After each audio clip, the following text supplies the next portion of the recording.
'Cause this is my legacy. This is my legacy. Hai, Shalom. Selamat datang ke Legacy.tv.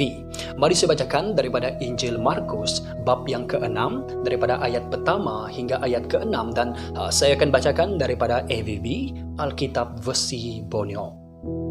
Yesus beredar dari situ lalu pulang bersama murid-muridnya ke kampung halamannya. Pada hari Sabat, dia mula mengajar di Samaah. Ramai di situ hairan mendengar ajaran Yesus. Dari manakah dia memperoleh semua ini? Tanya mereka. Apakah kebijaksanaan yang ada padanya? Bagaimanakah dia dapat melakukan mukjizat? Bukankah dia ini tukang kayu, anak kepada Maria, saudara kepada Yakobus, Yoses, Judas dan Simon? Bukankah saudara-saudara perempuannya tinggal di sini? Oleh itu, mereka enggan menerimanya. Yesus berkata kepada mereka, seorang nabi dihormati di mana-mana, kecuali di kampung halamannya, antara sanak saudaranya dan dalam keluarganya sendiri. Dia tidak dapat melakukan satu mukjizat pun di situ. Dia hanya menyembuhkan beberapa orang sakit dengan meletakkan tangannya pada mereka. Dia sungguh heran bahawa mereka tidak percaya. Wow, ini adalah cerita yang sangat-sangat berkaitan dengan cerita yang sebelumnya, di mana kita melihat bagaimana anak Yairus dibangkitkan dan wanita yang mengalami pendarahan dia disembuhkan oleh Yesus secara serta-merta. Dan itu ialah contoh tentang kepercayaan dan juga contoh tentang iman. Dan apabila kita membaca petikan ini, kita melihat sesuatu yang kontras, di mana ketidakpercayaan dan ketidakadanya iman di dalam kalangan keluarganya sendiri, di kalangan saudara maranya sendiri, dan di kalangan orang di kampung halamannya. Dan cerita ini betul-betul kontras dengan yang sebelumnya. Dikatakan di sini Yesus pulang ke kampung halamannya. Dan di manakah kampung halamannya? Jawapan dia ialah di Nazaret. Kita harus tahu yang Yesus dilahirkan di Bethlehem, tetapi dia dibesarkan di Nazaret. Oleh itu Yesus kadang-kadang dipanggil sebagai Jesus of Nazareth. Dan ini bukan kali yang pertama Yesus pergi ke Nazaret untuk mengajar di Samaah. Tetapi ini yang kali kedua. Kali yang pertama ialah di dalam Lukas bab yang keempat, ayat ke-16 hingga ayat ke-30, di mana selepas Yesus membaca petikan daripada Yesaya dan dia mengaku bahawa ini sudah di-fulfill, ini telah digenapkan di hadapan mata mereka sendiri. Dan apabila orang ramai mendengar hal itu, mereka ingin membunuh Yesus. Malah mereka ingin menolak Yesus jatuh ke jurang ataupun di kawasan pergunungan di sana. Tetapi Yesus berjaya melepaskan diri daripada mereka. Dan dengan respon mereka sebelum ini, mereka menolak pelayanan Yesus. Tapi kali ini Yesus kembali balik ke Nazaret, seolah-olah Yesus memberi peluang kepada orang Nazaret untuk menerima dia semula. Dan di mana Yesus pergi ke Nazaret, kemudian fokus dia pergi ke Samaah. Samaah ialah rumah ibadat, dan setiap kali hari Sabat mereka akan berkumpul di Samaah, iaitu di rumah ibadat. Dan ini berbeza dengan the temple of God ataupun rumah Tuhan. Di Samaah ialah mostly is local, dan di setiap tempat akan ada satu ataupun dua Samaah.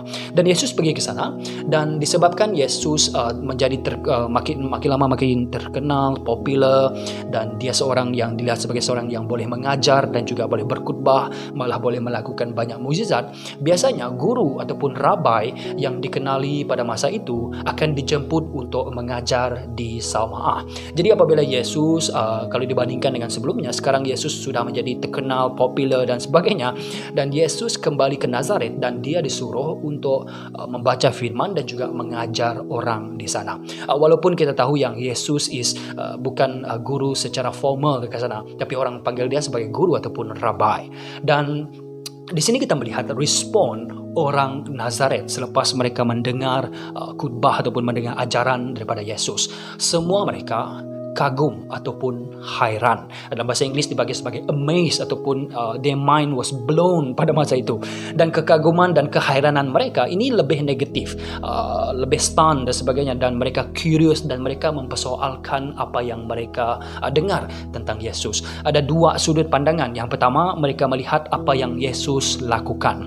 Mereka mendengar tentang mujizat dan juga penyembuhan yang Yesus lakukan, dan juga mereka mendengar tentang kebijaksanaan Yesus dalam mengajar. Mereka masih tertanya-tanya daripada mana ini asalnya, dan ada dua saja jawapan, sama ada kuasa daripada Tuhan ataupun daripada roh jahat. Mereka masih lagi mempersoalkan tentang hal itu. Dan sudut yang kedua, yang pertama tadi tentang apa yang Yesus lakukan, dari segi sudut kedua, mereka mula sedar tentang siapa Yesus menurut mereka. Dan sebelum kita tahu yang sebelum Yesus memulakan pelayanannya, lebih kurang dalam umur 30 tahun begitu, dia ialah seorang tukang kayu. Dan kalau kita lihat dalam Matius bab yang ke-13 ayat ke-55, Yesus dipanggil sebagai anak tukang kayu. Dan inilah pekerjaan daripada turun-temurun. Kalau bapa dia ialah tukang kayu, jadi anak selalunya juga menjadi tukang kayu. Dan mereka masih lagi menyatakan tentang stigma. Mereka memanggil Yesus sebagai anak kepada Maria. Dan ini sesuatu yang tidak patut. Oleh itu saya katakan ini suatu stigma. Walaupun kebanyakan teologian mengatakan pada saat ini Yusuf sudah mati, dan kita tahu bahawa Yusuf ialah bukan bapa secara biologi bagi Yesus, tetapi secara legally Yusuf tetap lagi bapa Yesus, walaupun kita tahu biologically dia bukan daripada oleh hubungan dia Yusuf dengan Maria. Tetapi walau bagaimanapun Yesus sepatutnya dipanggil sebagai anak Yusuf, tetapi orang di Nazaret ini memanggil Yesus sebagai anak Maria. Dan ini suatu stigma yang masih lagi ada dalam fikiran mereka. Mereka masih lagi memandang Yesus sebagai orang yang illegitimate child, dan yaitu mereka masih tidak mengaku lagi bahawa Yesus ialah anak Yusuf. Oleh itu mereka memanggil Yesus sebagai anak Maria, dan dinyatakan tentang mereka kenal saudara-saudara lelaki Yesus dan juga saudara-saudara perempuan Yesus. Siapakah mereka? Itu saya sudah nyatakan dalam episod yang ke-28. Di pendek cerita, mereka enggan menerima Yesus oleh kerana kebiasaan mereka, oleh kerana ketidakpastian mereka, oleh kerana keraguan mereka, oleh kerana kekerasan hati mereka. Mereka enggan menerima Yesus, walaupun mereka telah tahu apakah apa yang Yesus telah lakukan dan kebijaksanaan, mujizat, penyembuhan yang Yesus lakukan, ajaran Yesus, tetapi mereka masih lagi menolak siapa Yesus itu. Jadi persoalan kita, adakah Yesus sekadar tukang kayu?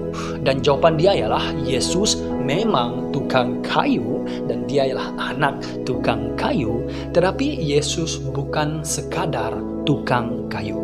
Hanya dalam Injil Matius yang kita pernah pelajari daripada bab yang pertama sampai ke bab yang ke-6 ini, kalau kita lihat dalam Markus bab yang pertama, ayat pertama, dinyatakan bahawa Yesus ialah Kristus, Mesiah ataupun Kristus ataupun Mesiah, anak Allah.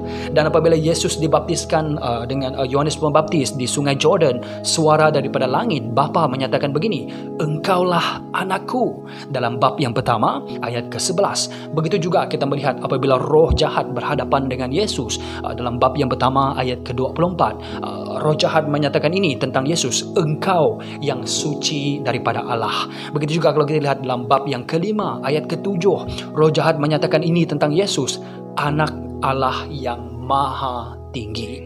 Okey, bukan testimoni roh-roh jahat yang saya ingin kagumkan, tetapi kenyataan yang mereka nyatakan ini bahawa Yesus ialah anak Allah yang maha suci, lebih ataupun bukan saja sekadar tukang kayu. Malah Yesus sendiri menyatakan bahawa dia ialah anak manusia, the Son of God. Dan istilah the Son of God ialah datang daripada Daniel bab yang ke-7, dan itu bukan hanya menyatakan tentang kemanusiaan Yesus, itu menyatakan bahawa Mesias ataupun Kristus ini juga ada ciri-ciri keilahian. Dengan menyatakan diri Yesus sebagai anak manusia, the Son of God, Jesus is actually claim diri dia sebagai Mesias ataupun Kristus yang juga ada ciri-ciri keilahian. Kalau kamu baca dalam Daniel bab yang ke-7, dan Yesus sendiri menyatakan diri dia sebagai Tuhan atas hari Sabat dalam bab yang kedua hingga ayat ke-28. Hanya Tuhan saja yang hari Sabat, tapi Yesus menyatakan dia ialah Tuhan hari Sabat. Dan apabila Yesus menenangkan angin dan juga ribut, dan para muridnya menyatakan begini dalam bab yang keempat ayat ke-41, angin dan ombak pun mengikut perintahnya. Dengan perintah Yesus, angin dan ombak mengikut suara ataupun mengikut firman, mengikut perintah Yesus. Siapakah orang ini? Nyata ditanyakan oleh para muridnya pada masa itu. Dan Yesus sendiri dalam ayat yang keempat ini menggunakan perumpamaan pada masa itu dengan memanggil diri dia sebagai nabi. Nabi tidak diterima di kalangan keluarga sendiri, di kalangan saudaranya dan di kampung halamannya. Dan sini kita melihat Jesus is more than just a carpenter. Yesus lebih lagi daripada sekadar tukang kayu. Dan ini perkara yang tidak dilihat oleh orang Nazaret pada masa itu. Yesus tidak dapat melakukan mujizat di hadapan mereka. Bukan dia tidak boleh, cuma dia tidak dapat kerana ketidakpercayaan mereka. Tetapi dengan belas kasihan Yesus, dia tetap lagi menyembuhkan hanya beberapa orang. Dan itu sesuatu yang agak menyedihkan. Bayangkan kalau mereka menerima dan percaya kepada Yesus, Yesus boleh melakukan banyak mukjizat di kalangan orang sana, dengan orang Nazaret. Dan bukan Yesus tidak boleh melakukan mukjizat. Walaupun Yesus melakukan mukjizat di hadapan mata mereka, mereka masih lagi tidak percaya. Oleh itu kita lihat dalam ayat yang terakhir, Yesus sungguh hairan, amazed bahawa mereka tidak percaya. Kalau tadi mereka amazed dengan ajaran dan juga kebijaksanaan Yesus dan juga apa yang Yesus lakukan, sekarang Yesus pula yang amazed, hairan, mind blown dan kagum dengan ketidakpercayaan mereka. Begitu besar ketidakpercayaan mereka. Jadi untuk mengakhiri video ini, saya ingin memanggil kita. Siapakah Yesus bagi kamu? Yesus bukan hanya seorang nabi. Yesus bukan hanya seorang yang suci. Yesus lebih daripada itu. He is the Son of God.